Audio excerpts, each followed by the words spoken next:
रहीम। अस्सलाम वालेकुम व रहमतुल्लाहि व बरकातुहू।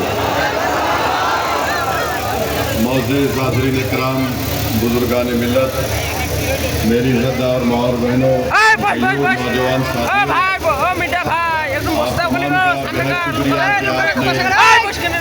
अपना कीमती वक्त निकालकर आज कांडी के विधानसभा के मीम पार्टी के इलेक्शन जलसे में आपने शिरकत की। हमारे कैंडिडेट मिसबाहुल इस्लाम खां साहब है। मैं आपसे ये अपील करने आया हूँ कि 23 तारीख के दिन आप मीम पार्टी के निशान गुड्डी पर बटन दबाकर अपने इत्तेहाद को कामयाब करिए और कांडी से जो टीएमसी की गुंडागर्दी है उसको ख़त्म करिए। और मैं आपसे वादा कर रहा हूँ कि इंशाअल्लाह ताला अगर यहाँ की जनता मुत्तहदा तौर पर एक होकर अपने वोट का इस्तेमाल करेगी तो इंशाअल्लाह ताला अपूर्वा सरकार नहीं जीतेगा, मिसबाहुल इस्लाम खान जीतेगा और नया एमएलए बनेगा। ये लड़ाई मिसबाहुल इस्लाम, अपूर्वा सरकार, नरेंद्र मोदी के दरमियान में है। अगर आप अपने वोट का सही इस्तेमाल करेंगे और मीम पार्टी को कामयाब करेंगे तो यकीनन ये कामयाबी सिर्फ मिसबाहुल इस्लाम और मीम की नहीं होगी, ये कामयाबी आप तमाम की होगी। मेरे अजीज दोस्तों और बुजुर्गों, 70 साल से बंगाल के मुस्लिम अक़लियत पर ना सिर्फ जुल्म भी हो रहा है बल्कि उनसे नाइंसाफ़ी और उनके हक़ को नहीं दिया जा रहा है।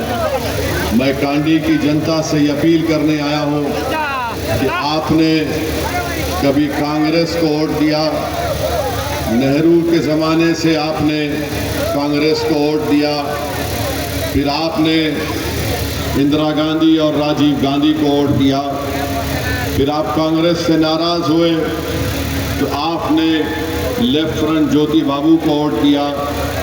जब आप लेफ्ट से नाराज़ हुए तो आपने टीएमसी को वोट दिया। मैं आपको बताना चाह रहा हूँ कि आप सिर्फ वोट देते आए हैं मगर हमसे इंसाफ नहीं मिला।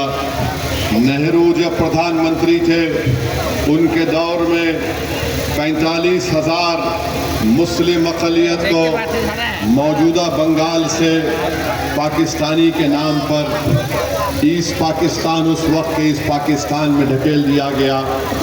नेहरू जब प्रधानमंत्री थे 1962 दिसंबर में श्रीनगर में मोहम्मद सल्लल्लाहु अलैहि वसल्लम का मुँह मुबारक चोरी हुआ, पूरे देश में फसाद हुआ।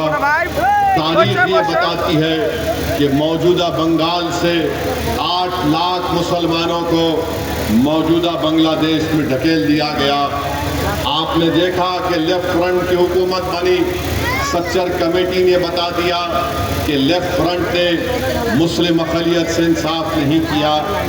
आज एमआईएम इलेक्शन, मीम इलेक्शन लड़ने आती है तो ममता बनर्जी की टीएमसी कहती है कि एमआईएम पार्टी को वोट डालेंगे तो बीजेपी जीत जाएगी।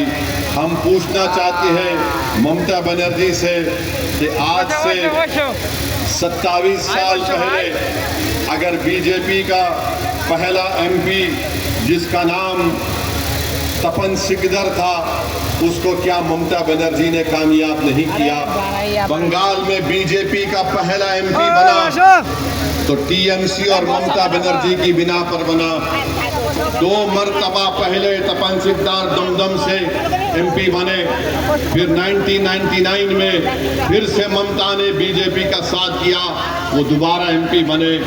ममता बनर्जी रेलवे की मंत्री बनी, असेंबली इलेक्शन आया छोड़ दिया, कांग्रेस से अलायंस किया, हार गई तो फिर दोबारा दिल्ली में जाकर बीजेपी से अलायंस कर लिया और माइंस और मिनरल की मंत्री बन गई। आपको बताना चाह रहा हूं, यही ममता बनर्जी की वजह से आज बंगाल में बीजेपी मजबूत हो रही है। पहले बीजेपी के 4 एमएलए थे, अब 77 हो गए। इसका जिम्मेदार क्या ओवैसी है या आप है?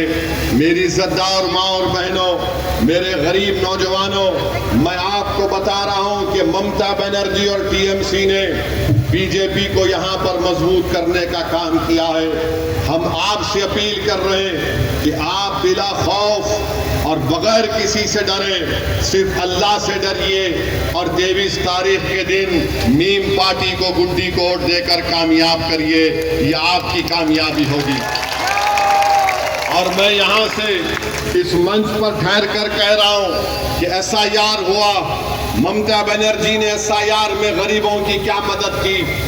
सिर्फ सिंबोलिज्म और ड्रामेबाजी की आपने।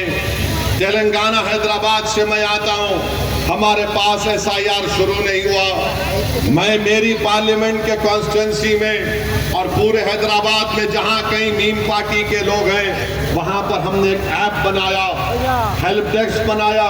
2002 का वोटर लिस्ट फोन में डाल कर दिया और 2024 का दिया, ताकि मीम के वर्कर अराकीन उसका मैपिंग कर सके। ममता बनर्जी ने कुछ नहीं किया, सिर्फ बोल रही है कैसा हुआ। यकीनन 90 लाख नाम एसआईआर में काटे गए। बोलो ममता बनर्जी, तुम मुख्यमंत्री हो, तुम्हारी सरकार ने गरीब लोगों के नाम को बाकी रखने के लिए तुमने